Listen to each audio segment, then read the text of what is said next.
আইএমডির তরফ থেকে দেশের রাজধানী এবং আরও ১৬টি রাজ্যের ক্ষেত্রে ঘন কুয়াশা এবং শৈত্যপ্রবাহের সতর্কতা জারি করা হয়েছে। ইতিমধ্যেই দেশের রাজধানীতে ঘন কুয়াশার চাদরে ঢেকেছে এবং যার জেরে বিমান এবং ট্রেন চলাচলে সব থেকে বেশি ব্যাঘাত ঘটছে।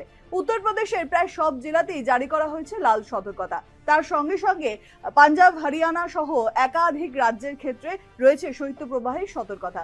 পাঞ্জাব, হরিয়ানা এবং রাজস্থানের সঙ্গে সঙ্গে একেবারে উত্তর পূর্ব দিকের জায়গাগুলোর ক্ষেত্রেও জারি রয়েছে এই শৈত্যপ্রবাহের সতর্কতা। সেখানে মেঘালয়, আসাম, মণিপুর সহ বিভিন্ন রাজ্যের ক্ষেত্রে এই সতর্কতা জারি।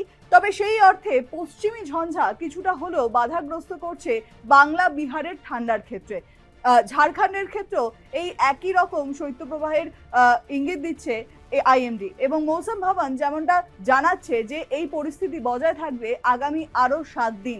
তাই বলা যায় যে জাকিয়ে ঠান্ডা এবং তার সঙ্গে সঙ্গে ঘন কুয়াশার দাপট জারি রয়েছে প্রায় দেশের বিভিন্ন প্রান্তেই। তাই ট্রেন চলাচল, বিমান চলাচলের সঙ্গে সঙ্গে একাধিক জায়গায় খেলাও বাতিল করতে হচ্ছে।